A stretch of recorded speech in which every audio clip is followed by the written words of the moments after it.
হাওলাদার এই স্কুলের দাতা প্রতিষ্ঠাতা সদস্য এবং সাবেক ম্যানেজিং কমিটির সদস্য। এই প্রধান শিক্ষক জুনায়েদ হোসেন খানের দুর্নীতি এবং বিভিন্ন অপকর্মের বিষয় নিয়ে আমি কলাপাড়া উপজেলার মাননীয় টিএনও মহোদয়ের কাছে দরখাস্ত করি। তিনি এই দরখাস্তের তদন্তভার সমবায় অফিসার স্যারের কাছে দিয়েছেন। গত 19 তারিখ রবিবার তদন্তে আসেন। এই এসকেজিবি স্কুলে যখন তদন্তে বসে তখন ওই সমবায় অফিসার স্যার ভিতরে যাওয়ার পরে আমরা তার কাছে গিয়ে বসছি, কিন্তু প্রধান শিক্ষক জুনায়েদ খান তার কিছু ভাড়াটিয়া গুন্ডা বাহিনী এনে ওই রবিবার আমাদের সেই তদন্তকে ব্যাহত করে এবং সমবায় অফিসার স্যারের সামনেই ওই গুন্ডা বাহিনী আমাদেরকে বিভিন্নভাবে ধাক্কা দিয়ে অপমান করে বের করে দেয়। তখন সমবায় অফিসার স্যার এই বিভিন্ন এই অপকর্ম দেখে সেখানে তদন্ত স্থগিত করে তিনি চলে যান। ইসলাম লালা এসকেজিবি মাধ্যমিক বিদ্যালয়ের অভিভাবক সদস্য, আমরা দাতা প্রতিষ্ঠাতা। কিন্তু এই জুনায়েদকা ফেসিবাদের আমলে সে সহকারী শিক্ষক ছিল, সেখান থেকে সে সহকারী প্রধানে নিয়োগ দিয়েছে, কিন্তু অথচ তার বয়স হয়নি।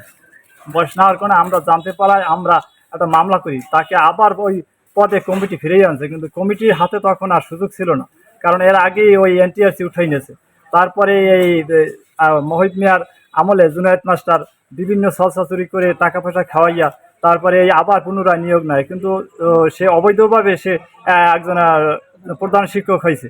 আমরা এর দ্রুত বিচার চাই। সমবায় অফিসার তদন্তে আসার পর আমরা ওই জায়গায় যাওয়ার পর কিছু প্রধান শিক্ষক জুনায়েদ হোসেন খান সে কিছু ভাড়াটিয়া লোক ওখানে উপস্থিত হওয়ার পর ওখান থেকে এই ভাড়াটিয়া লোকেরা আমাদেরকে ঘাট ধাক্কাইয়া সব এলোপাতারি খাবার চক্কর দেওয়া ওখান থেকে বাইর করে দেয়। শিক্ষক পদেও ওকে কোনো নিয়োগ দেওয়া হয় নাই। সে ভারপ্রাপ্ত থেকে সে বিভিন্ন কায়দায় ছলচাতুরি করে এসকেজিবি প্রধান শিক্ষক পদে বসা এবং তার চরিত্র সম্পর্কে স্যার আমি না, আপনারা আছেন যারা সাংবাদিক আছেন, আপনারা এলাকার লোকজনের কাছে জিজ্ঞাসা করলে আমি তো বলবই, তাদের কাছে জিজ্ঞাসা করলে একই আমার কথার সাথে তারা একমত হবে। কারণ সে কোনো মানুষকে, কোনো অভিভাবক হোক আর সাধারণ গ্রামের লোকজন হোক, তাদেরকে কোনো মূল্যায়ন, তাই সে একসময় আওয়ামী লীগের প্রভাবশালী নেতা ছিল এবং সে মহিত মিয়ার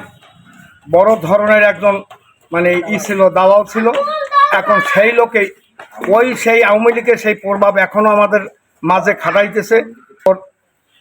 চরিত্র সম্পর্কে আমি আর কি বলবো, আমার বলার কিছু নাই, ভাষা নাই। আসলে এখানে উপজেলা সমবায় অফিসার সাহেব আসছে এখানে আমাদের তদন্তের জন্য। আমি প্রধান শিক্ষক হিসাবে আমার এই রুমে আমার পাশাপাশি আমরা দুজনে চেয়ারে বসি। এখানে গণ্যমান্য ব্যক্তিবর্গ, অভিযোগকারী এবং যার বিরুদ্ধে অভিযোগ এবং এলাকার বেশ কিছু অভিভাবকরা উপস্থিত ছিলেন। তো আমাকে সমবায় অফিসার বলেন যে আপনার ডকুমেন্টস কী আছে আপনি এগুলো দাখিল করবেন। তো সেই আলোকে আমি মূলত কাগজপত্র কোথায় কী আছে এটা তারা দেখানোর জন্য একটা প্রস্তুতি নিতেছিলাম, যেটা আর কি অভিযোগ তদন্তের আগের যেটা হয়। এর মধ্যে হঠাৎ করে মুরব্বীদের পিছনের সারিতে বেঞ্চে বসা দুইটা ছেলে নিজেদের মাঝে তর্কাতর্কি করতেছে এবং তাদের ওই তর্কাতর্কির উচ্চস্বরেই তর্কাতর্কি করছে। তো সেই ছেলেগুলো আসলে তাদেরকে আমি চিনি না, জানি না এবং এই তদন্ত বিষয়ে তারা কোনো তর্ক করে না। তাদের একান্তই ব্যক্তিগত মর্জি এবং ব্যক্তিগত সম্পর্কের কারণেই তারা নিজেদের মাঝে এই তর্কটা করে। যার পরিপ্রেক্ষিতে তদন্ত কর্মকর্তা অসন্তোষ প্রকাশ করছে, যেখানে আমি উপস্থিত সেখানে এরকম তর্ক বিতর্ক হবে, এই জায়গায় আজকে আমি তদন্তটা করব।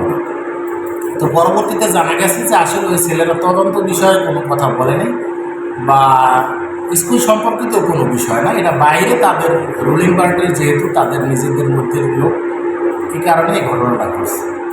এখানে আসলে কোনো তদন্তে কেউ কাউকে বাধাও দেয়নি, কোনো মারামারিও হয়নি এবং অশালীন কোনো বক্তব্য বা ইয়াও হয়নি, একটু নিজেদের মাঝে তর্ক বিতর্ক।